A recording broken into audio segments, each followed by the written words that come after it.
राज्यातले अनेक नेते बाहेर फुटले असते असं त्यांनी जाहीररित्या हे विधान केलेलं आहे, वक्तव्य केलं. बरोबर आहे.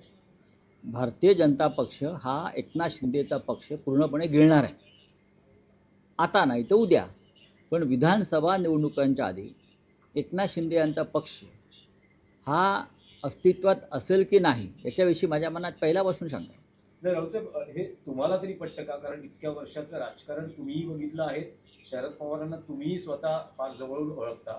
पवारांनी अजित पवारांशी स्थानिक स्वराज्य संस्थांमध्ये युती करणं तुम्हाला कितपत पटतं? जेव्हा नाही, असं आहे की अजित पवारांशी युती करणं म्हणजे भाजपशी हातमिळवणी करणं असं मी मानतो. अजित पवार हे भाजपचे हस्तक आहेत. त्यांच्याबरोबर कोणत्याही प्रकारची युती करणं हे माझ्या आकलनाप्रमाणे भारतीय जनता पक्षाचे हात बळकट करण्यासारखं आहे. कारण अजित पवार हे काही झालं तरी अमित शहा आणि भारतीय जनता पक्षाच्याच पाठीशी उभे राहतील. ही त्यांची व्यक्तिगत मजबुरी आहे, त्यांच्या कुटुंबाची मजबुरी आहे. फार मोठ्या तात्विक विचाराने गेलेले नाहीत. ते स्वतःची आणि आपल्या कुटुंबाची कातडी वाचवण्यासाठी गेलेले आहे. पण तुम्ही आज शरद पवारांना भेटता, काय नेमकं कारण आहे की ही युती होते त्या संदर्भात? नाही, अनेक विषयांवर चर्चा होईल. बरेच दिवस त्यांना भेटलो नाही आजारपणात. ते सातत्यानं मला फोन करत होते, चौकशी करत होते. पण हे जे विषय आहेत या विषयावर मला नक्कीच त्यांच्याशी चर्चा करायला आवडेल. मुंबईत शरद पवारांचा पक्ष सोबत येतो, कारण कालही बैठक झाली, त्यात ते सकारात्मक आहे. ठाकरे बंधू नक्कीच आहेत. आम्ही त्याच्याविषयी नक्की विचार करू. पण आता नाशिक असेल, पुणे असेल, अनेक ठिकाणी आम्ही त्यांच्याबरोबर आहोत.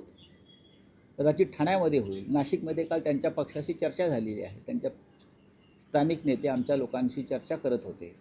आमची काही अडचण नाही आहे. महाविकास आघाडी म्हणून मनसेला पण लढणार तर आहेत, पण तिथे मनसेला सुद्धा सोबत घेणार आहे.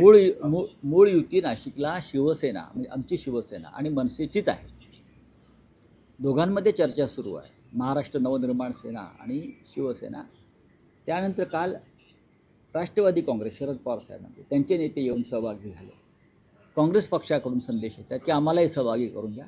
त्याच्यामुळे आमचे स्थानिक नेतृत्व जे आहे ते त्याच्यावर चर्चा करतायत एकमेकांशी. महापौर कोणाचा होणार, मनसेचा का शिवसेनेचा? आपल्या त्याबाबत काय काही ना, वेळ आहे ना अजून. महापौर पदाचा विचार कशा करतात? महापौर हा शिवसेना आणि मनसे आघाडीचाच होणार, ठाकरे बंधूंचाच होणार. आणि तो अस्सल मराठी होणार आणि तो शिवसैनिक होणार.